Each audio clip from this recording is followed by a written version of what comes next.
Diante da avalanche de processos que toma conta dos tribunais brasileiros, mudar a cultura do litígio é algo cada vez mais necessário. Nesse sentido, técnicas de mediação, conciliação e até mesmo de arbitragem são apontadas como mecanismos fundamentais para descongestionar o judiciário. Veja agora uma reportagem especial sobre esses 3 métodos autocompositivos de solução de conflitos judiciais e o que dizem os especialistas no assunto. A separação de Vitor foi turbulenta. Para conseguir ver o filho, ele precisou entrar várias vezes na justiça. Eu sempre era obrigado a estar recorrendo ao judiciário para vê-lo. Até que, com o advento da Lei Maria da Penha, ela resolveu me denunciar, né, no meu entendimento de forma absolutamente caluniosa, com base na Lei Maria da Penha, e saiu uma medida restritiva sem me ouvir primeiro. Quando houve a avaliação do psicossocial, ela retirou a queixa e fez um acordo que depois ela descumpriu. Eu provoquei o juízo e o juízo chamou uma audiência para fazer esse acordo. Nessa audiência, para que o acordo fosse para discutir a solução do problema, realmente assim, a minha impressão é que ali naquele momento o problema foi relativamente desconsiderado, né, na negociação da situação. Foi renovado o acordo que foi feito na frente da assistente social e da psicóloga. E esse acordo novamente foi descumprido, dessa vez por uma denúncia de que eu estava espancando meu filho. A polícia bateu lá em casa às 11 horas da noite de uma sexta-feira antivéspera do Dia dos Pais. Eu abri a porta, acordei meu filho, apresentei meu filho para o policial para mostrar que ele não tinha tomado não tinha sofrido nenhum tipo de espancamento. No outro dia de manhã eu fui ao IML para fazer exame de corpo de delito, para fazer exame de corpo de delito para provar que meu filho não tinha sido vítima de espancamento. Foi aí que a mediação passou a ser a única saída. Aí eu procurei a mediação no seguinte sentido, cheguei a falar, olha, a situação chegou num ponto bastante grave, se eu for dar a resposta judicial que esse tipo de ação recomenda, na verdade eu vou estar agravando a situação do meu filho. Então, aí eu procurei a mediação exatamente nesse sentido. Procurei um mediador que os procurasse e dissesse, olha, vamos construir uma alternativa que permita que o Vitor seja pai, sem que ele tenha que usar dos instrumentos, né, inclusive criminais, para que ele possa exercer esse direito. E aí foi isso. Aí, a partir daí, né, eles aceitaram o acordo e arrefeceram os ânimos. Na mediação, só se chega à solução depois que o conflito é resolvido. A ferramenta extrajudicial depende de um mediador, que tem que ser imparcial. Ele vai usar técnicas de abordagem para restaurar o diálogo. Através do instrumento da mediação, você consegue esse acesso à justiça, acesso democrático à justiça. A mediação leva ao cidadão, então, qualquer nível social, com a mediação, esse instrumento empodera o indivíduo. O indivíduo sabe de sua responsabilidade, sabe dos seus direitos, das suas escolhas. Ele não precisa de levar um terceiro, que é o judiciário. Então, temos que levar ao judiciário o que é de suma importância, causas que a gente possa, mesmo tem que ser um judiciário específico, né? Agora, casos nossos, inerentes ao ser humano, que você pode resolver, aí você emancipa o cidadão. A mediação, para mim, é um efeito emancipador.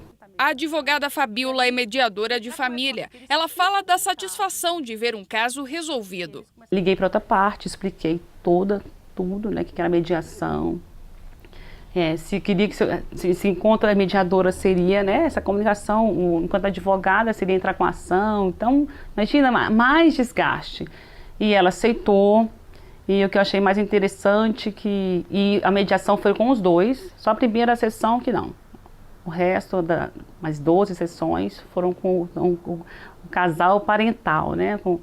E foi bem emocionante que na terceira sessão eles já estavam saindo, conversando, rindo, lembrando dos momentos, né? Ah, você lembra disso?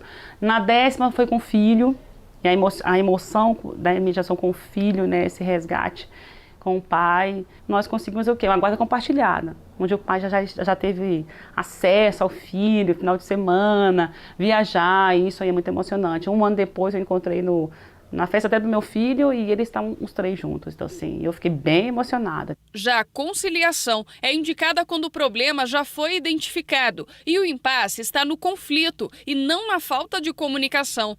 Para conseguir um resultado positivo, o conciliador, ao contrário do mediador, costuma sugerir uma solução. Ele facilita a comunicação e a negociação entre as partes. Ele ensina as pessoas como conversar de forma produtiva. Ele ensina as pessoas técnicas de negociação. É uma negociação diferente, né? Um modelo assim de negociação de Harvard, que a gente fala, que é o mais adotado, né? Em que as pessoas dão prioridade à resolução dos conflitos baseado nos interesses envolvidos, na integração dos interesses, em que todos sintam que houve algum tipo de ganho para todos os que participaram no conflito. A conciliação é útil nas mais diversas áreas. Um dos vizinhos tinha uns jatobazeiros no quintal. Eram 3 ou 4 jatobazeiros. E esses jatobazeiros trocavam de folhas no verão, no outono, melhor dizendo. E essas folhas caíam, grande parte delas, no terreno do vizinho, né? Isso entupia calhas, sujava tudo. Então eles resolveram procurar a justiça. E o pedido foi: eu quero que esses jatobazeiros sejam derrubados. Por outro lado, o dono do imóvel onde estava o jatobazeiro disse: não, eu não quero que os jatobazeiros sejam derrubados. Então, a conciliação e a mediação nesse novo formato, elas propiciam isso, né? Digamos, a busca de soluções criativas onde haja a integração dos interesses e ganhos mútuos de todos. A arbitragem é outra forma que também ajuda a desobstruir a justiça. A arbitragem, para nós, é uma instituição que substitui a justiça. Alguns falam em meios alternativos. Eu não gosto muito da expressão. Eu prefiro dizer que é uma forma de resolver pendências, de resolver diferenças entre as pessoas, entre as empresas, e através de árbitros, que são o tribunal arbitral, como se diz, que são escolhidos pelos próprios interessados. Pessoas da confiança deles, pessoas especializadas, que então examinam a questão, colhem as provas, respeitam o direito de cada uma e julgam proferindo uma sentença que é chamada sentença arbitral, que é uma sentença que tem o mesmo valor da sentença judicial. Aí o árbitro para a sua atuação. Por quê? Porque o árbitro ele tem poderes, por lei, apenas para dizer o direito, não para executar a sua sentença. Quem executa é o juiz estatal. Apesar de eficaz, a cultura arbitral não é tão difundida no país, mas tem se tornado comum no meio comercial. Contrato de compra e venda, contrato de locação, contrato de arrendamento, enfim, os contratos mais variados possíveis. As partes, os contratantes, fazem inserir no contrato, no corpo do contrato, uma cláusula dizendo: qualquer diferença, qualquer desentendimento, qualquer controvérsia, a palavra mais comum é controvérsia, qualquer controvérsia decorrente do presente contrato que se verificar entre as partes será resolvida através de arbitragem. Esta é a regra, o princípio. Claro que a cláusula, como eu disse agora, ela ainda não é completa. O ideal é que os contratantes indiquem logo quem poderá resolver aqueles desentendimentos. Enfim, quem será o árbitro? O ministro aposentado do Superior Tribunal de Justiça explica que foi no STJ que ele começou a se interessar pela justiça privada.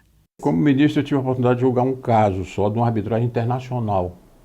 Na terceira turma do Superior Tribunal de Justiça, um caso sobre um contrato entre empresas de navegação marítima para transporte na costa leste da América, do Brasil, Argentina, Uruguai, Argentina, para os Estados Unidos e vice-versa. Este desentendimento acabou desencadeando num laudo arbitral ou numa sentença arbitral elaborada no Rio de Janeiro, antes da existência da lei 9.406, que é de 96, a Lei de Arbitragem Brasileira.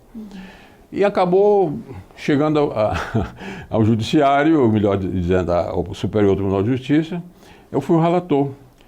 E a nossa decisão foi comentada no mundo inteiro, inclusive em revistas especializadas, transcreveram nossos votos, vertido para a língua francesa, por exemplo. Então, uma revista francesa, a Revue de l'Arbitrage, que publicou a nossa decisão lá. Foi muito interessante, na verdade. E isso me despertou interesse. Nós confirmamos a decisão do Tribunal Arbitral Brasileiro, no sentido de que deveria haver uma reparação pecuniária de empresas estrangeiras em favor do lote brasileiro. É claro que o ideal é que as pessoas cheguem a acordos com base no respeito ao direito do outro, mas como não é fácil agir assim sozinho, a mediação, a conciliação e a arbitragem ajudam a encontrar uma solução sem que seja preciso recorrer ao judiciário. Os casos resolvidos com esses métodos alternativos costumam servir de aprendizado para os envolvidos no conflito, evitando até novos problemas. Os resultados impressionam, né? A satisfação das pessoas com o resultado, com o aprendizado adquirido, porque a mediação e a conciliação, mesmo quando não existe um acordo, as pessoas saem ganhando, com o aprendizado adquirido ali, em termos de técnicas de negociação e de comunicação. É uma nova descoberta que traz, que acrescenta, que propicia um crescimento das pessoas. A relação entre justiça e arbitragem é muito interessante e, diga-se de passagem, desde logo, o Superior Tribunal de Justiça tem atuado de forma extraordinária no sentido de prestigiar a arbitragem e ser um ponto de apoio fundamental para o bom sucesso das arbitragens. Quem já experimentou formas alternativas de resolução de conflitos percebe falhas graves no judiciário. Eu percebo que a dinâmica judicial hoje está muito reduzida à extinção de feitos e nem tanto à realização dos direitos. Hoje, não sei se pelo excesso de demanda ou pela própria estrutura organizacional, a justiça ela não está tão preparada para ouvir as partes e estimular esse processo de construção, né, de construção comum de um acordo. E isso dificulta demais, quer dizer, no final das contas, quer dizer, dentro dessa situação toda, quer dizer, eu passei por vários processos, que, se não me engano, passou de uma dezena de processos. E, na minha avaliação, eu nunca fui ouvido direito no judiciário, entendeu? A minha sensação, objetivamente, é essa. Então, quer dizer, está mais preocupado em que? Extinguir a demanda, em fomentar um acordo, do que, objetivamente, avaliar uma situação e procurar uma solução, uma construção que arrefeça os ânimos e que realize direitos. Né? Então a gente acaba tendo que, de certa forma, buscar outras alternativas, que às vezes são até mais caras, mais custosas, etc. e tal, para conseguir ter uma solução satisfatória.